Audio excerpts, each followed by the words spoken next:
Radiant and divine is my full sack, for the alchemical gold emanates this light which shines upon all of existence.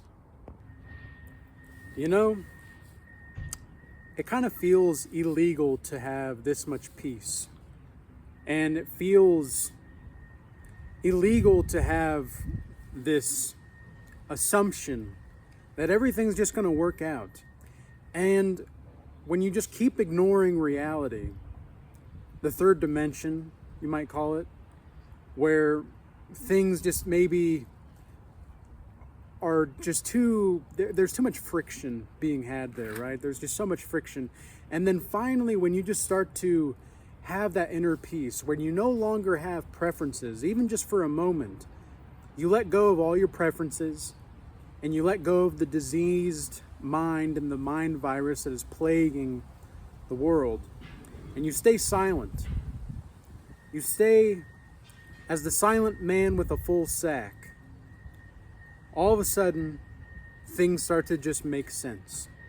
And everybody's gangsta until the man who is silent with a full sack walks in.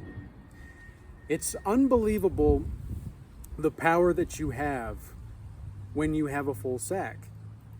When you just have this sexual discipline in which you're not trying to shove the energy out and you're not trying to pull it in. You're just, if it is there, it's going to be there, and you see it and you don't judge it.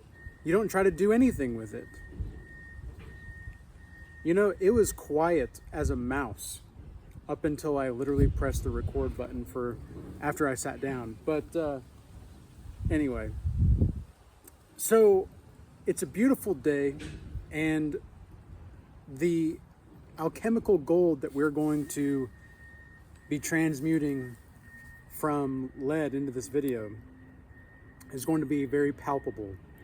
You see, silence, I think that there's this sort of I don't know what to call it exactly. People just seem to be unable to be silent. They are unable to just sit with themselves. And today I found myself at the gym. I don't really know exactly why, but I found myself in between sets, just sitting with an open palm, you know, resting on my knees, palms facing toward the ceiling, and just resting in the space and seeing how the reality around me was and is moving in a particular way. And it's orbiting around me with the full sack. It's orbiting around who I am and what I'm about and why I am the way that I am. And who I am. Because who I am is not this identity. Who I am is not... It's not a title, but yet it is a title. Like, think about this, right? Gods and goddesses and angels and demons, these are all titles for the spirit realm.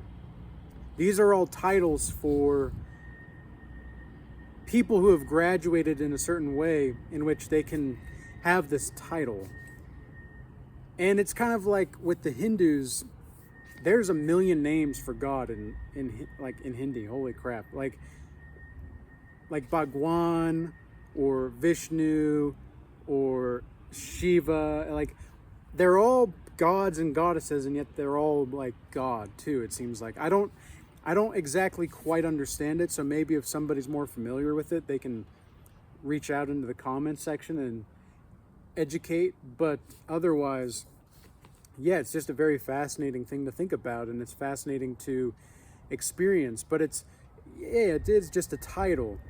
And so we have the great fortune of being in this meat suit, experiencing timelessness in the form of time.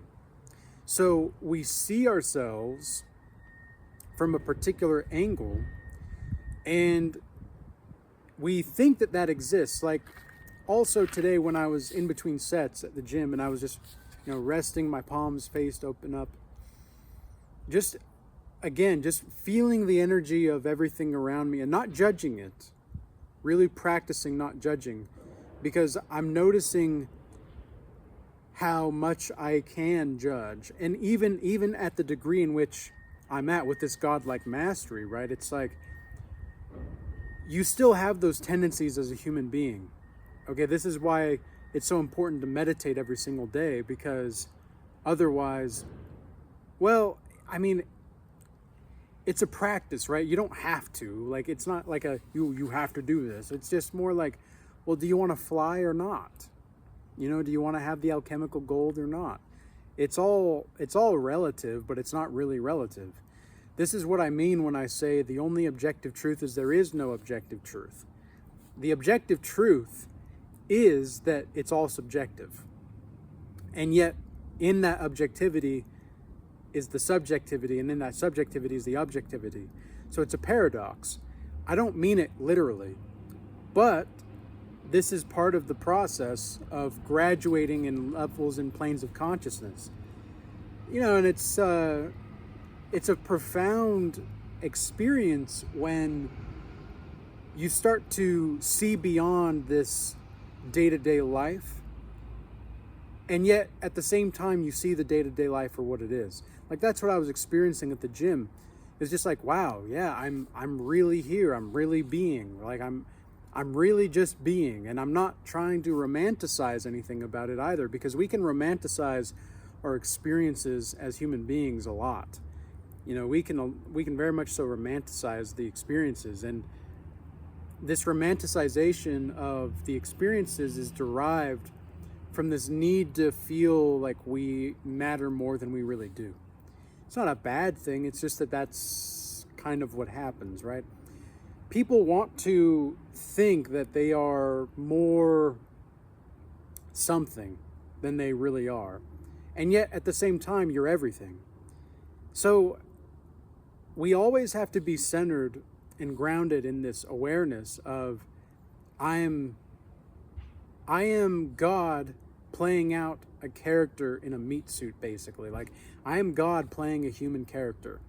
It's kind of like, I know, for example, I am playing the part of a spiritual, holistic man bathing in the sun right now, speaking to you, but I also know that I'm not attached to who that is. It's just, that's the archetypes, you might say, that are yearning to express themselves in this form that I'm currently operating in.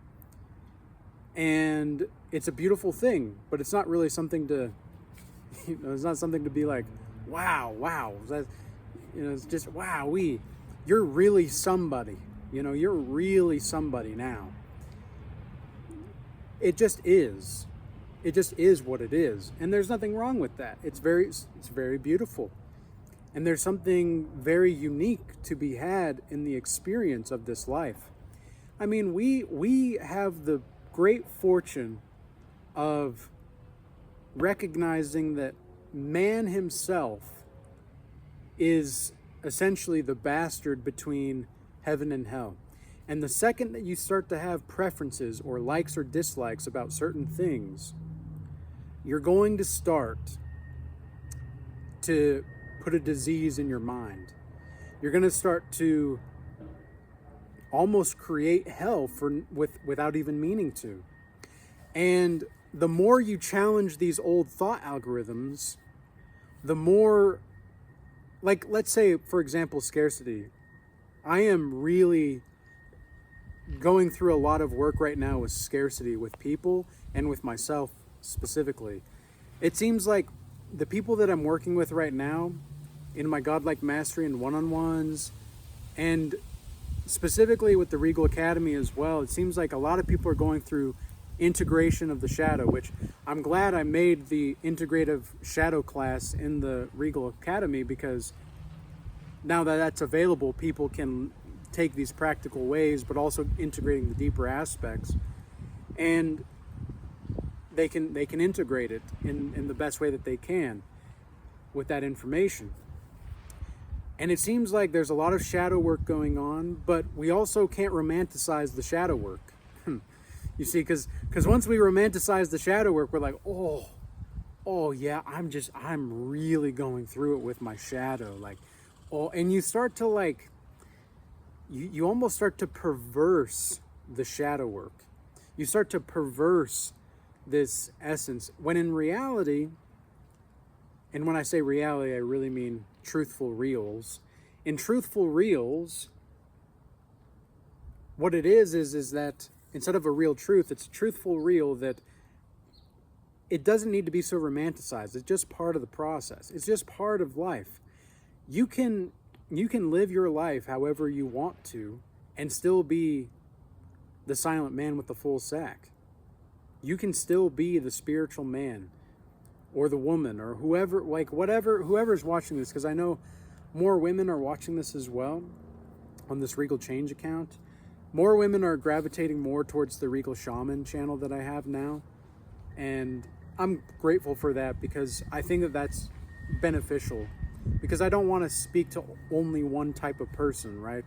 I suppose that there's a certain kind of person that's going to resonate with this, but I guess I don't want to be limited, because limited thoughts are gay, and the man with the full sack, he's not gay.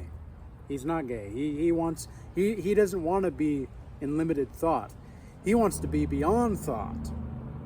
Because I made a meme yesterday with the most interesting man in the world, like the Dos Equis guy, and it was funny because I was just the ontology of this full sack meme is being more grounded in spiritual truth than I thought. You know, it's actually become an ontological anchor of my inner architecture going forward. And it's so fascinating because it seems as though when I was thinking about this, right, like I lost my mind, but not my full sack. Like, you know, just I lost my mind. Even when I lose my mind, I still got my full sack. You know, just coming up with ideas. I'm not even the one coming up with ideas. It's just resonating through me. And it's so fascinating. It's so funny because I start to experience this, right? I start to have this experience of just the creativity flowing through me. And I recognize that in that moment, I can't really afford to keep these ideas in a certain way. I can't really afford to keep my attachments about them in a certain way either. I have to let them go. I have to let them be expressed in the way that they want to be expressed. Because again, I'm not the one expressing them. It's the soul of existence. It's God expressing it through me.